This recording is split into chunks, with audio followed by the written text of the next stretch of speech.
Господи Ісусе Христе, Сине Божий, помилуй меня грешного. Отца и Сина и Светия Дух. Амин. Возлюбени во Христа Бога, браќа и сестри. И денешното Свето Евангелие, напишано од раката на светиот богоносен апостол и евангелист Лука,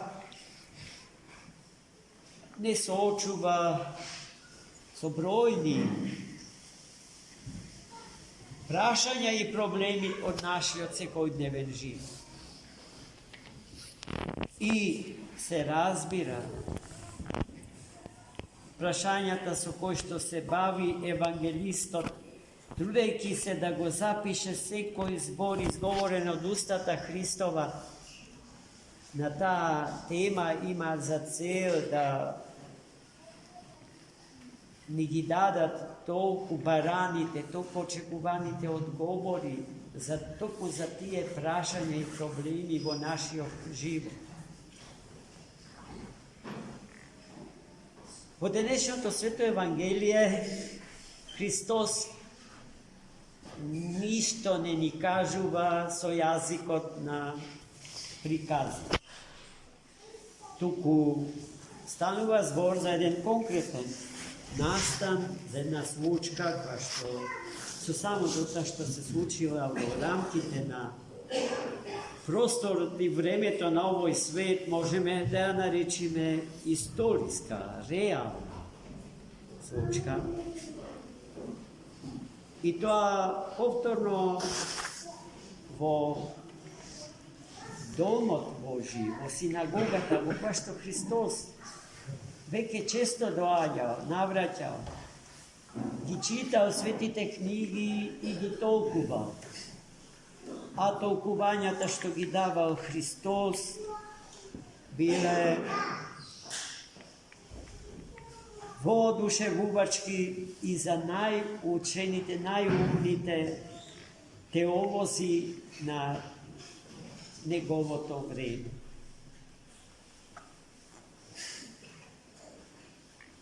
После такво едно читање и толкување на еден светописамски текст, Христос во храмот, меѓу многуте насобрани луѓе, забележал една жена која што била целата згрчена, свиткана, без можност да се исправи.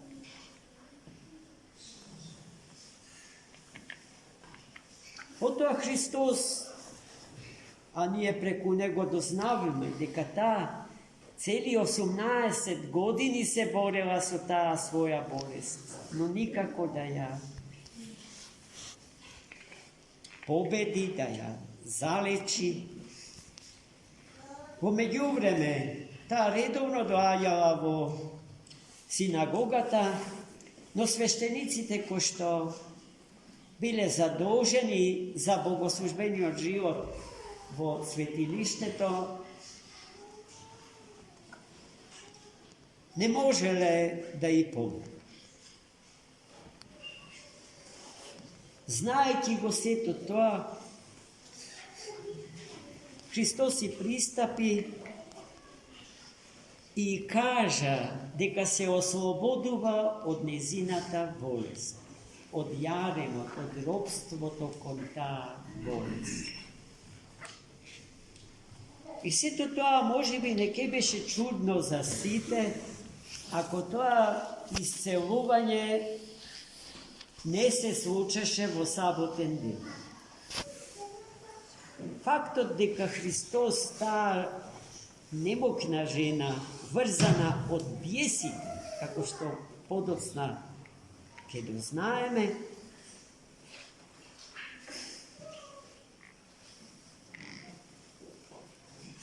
се извршило, нејзиното исцелување се извршило во саботен ден. Во тој ден, брати и сестри, Според старозаветните правила на живење, не требало да се преземаат никакви активности.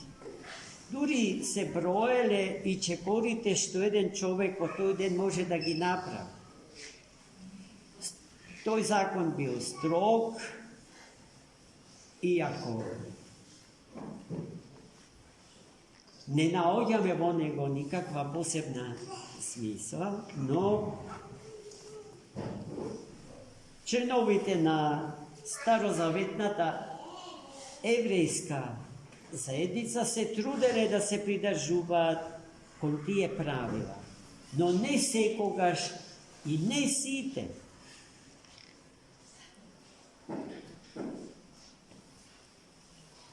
Фактот дека Христос баш во тој ден ја излекувал жената,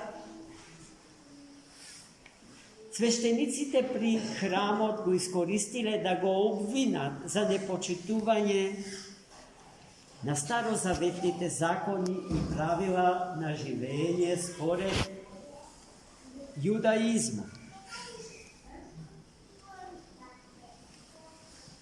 Но за тоа обвинување, браќи и сестри, се крие нешто сосема друго. И тоа Христос ке ни го открие. Така што свештенството при тој храм ке го нарече лицемери. Што значи лицемери? Тоа се луѓе кои што едно зборуваат, а поинаку постапуваат. Помеѓу нивниот збор и нивното дело, помеѓу нивниот збор и нивниот живот постои раскол, схизма. Тие луѓе се схизофрени луѓе, поделени луѓе. А законите на црквата ги користат како кога ќе им затреба. Во случајов, Христос е предмет на употребата на тие прави. Зошто? Зарад зависта што се роди во свештениците на тој храм, поради фактот што цели 18 години не можеле да ја помогнат на истата таа жена, а Христос при една средба со неа ја ослободува од робството на една болест тешко излечива. И денеска имаме цел еден список, цел еден сет на неизлечливи болести. Кога се тие во прашање, медицината крева рака и последниот збор на лекарот ние се што можевме направивме, остатокот му го ставаме на Бога. Зошто се лицемери? Зошто се еден вид на хомо дуплекс свештениците што го обвинија Христос? Еве зошто самиот Христос тоа во лице пред сите им го кажа. Зарем ниеден од вас во саботен ден не оди во шталата своја за да го одврзи добитокот свој и да го одведе на поил. Сето тоа го правите во саботен ден. А не ли животот и здравето на оваа жена е поскап од животот на било кој добиток што го чувате во вашите штали? Не заслужува ли таа во овој ден да биде ослободена од прангиите на претешката болест?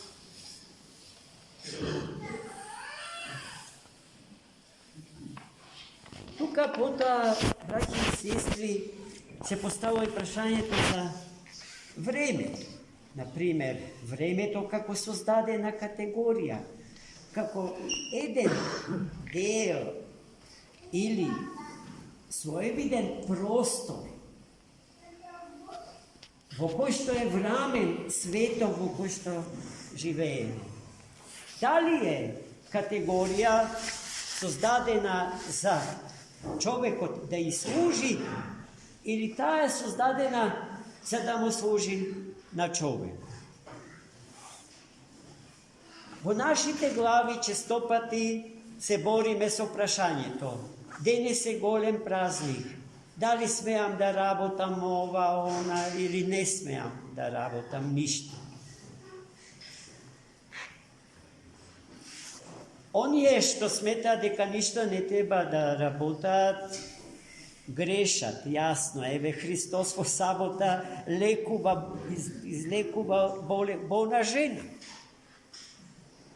Ако тој тоа можел да го направи во саботен ден, зашто ние не би можеле во неделниот ден да направиме неброени добри дела во слава Божја?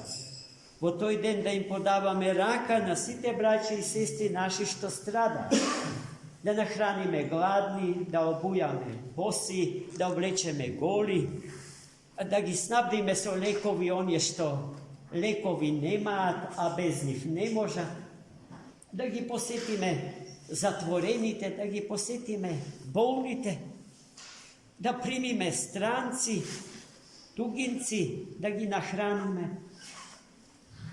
Зошто тоа да не може да се направи во недела? Имаме машина за перење. Ние воопшто немаме никаков труд околу перење. Да ме разбирате. Кои работи треба да ги одбегнува? Секоја физичка работа, па и психичка, се разбира, која што во тој ден ни ја одзема радоста од празник. Че тој вид на физички, интелектуални, секакви дејности треба да се откаже, за да го сочуваме мирот Божи во себе и радоста со која што Господ ја исполнил душата наша. Зашто таа радост е радост што треба да им се пренесува на сите околу нас, а и другите истата нам да ни ја пренесат. Значи, ништо што е толку тешко, поради што ја губиме радоста од празникот. Тоа не смееме да го работиме. Предпоставам дека не можеме да работиме на нива, во бавча, да креваме претешки предмети, да градиме куќи. Јас морам да ви кажам дека дел од конаците тука беа градени на втор ден Великден, браќи и сестри. Ние имавме тука работа, проблеми, расправи со надлежните манастирски власти. Да ме разбирате? Тоа не тоа фарисејско, лицемерно поигрување со законите и правилата и денеска го има. Тоа јасно е дека важи за мене, ако тоа го правам. И секој од вас има право да ме прекори, ако ме види да лицемера. Едно тука да ви зборувам, а друго, сосема друго да правам, зашто така ми чини. Затоа што законите важат само за вас, но не и за мене. Да ме разбирате, браќа. Тука, како ќе ги определиме, како ќе ја измериме тежината на работата? Самото наше битие, севкупниот наш хабитус, телесен, душевен и духовен, ќе ни го соопшти тоа, ќе ни ја каже нашата мера, колку можеме, колку не можеме, колку можеме, колку не смееме. На крајот криштата Господ не дарувал со прекрасни умни способности, со дарот на расудување. Дарот на расудување е дар на разликување на вредностите, духовите, личностите и така натака, и така. Господ милости, da ne umudri,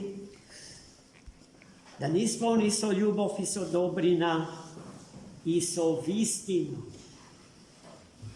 Za da možeme so celiot naš život pravilno, umno, da vladejeme so sebe si pravilno upotrebujajte gi i koristejte gi svetite zakoni i pravila, svetite kanoni i svetite dogmati na Svetata pravoslavna crkva. Amin.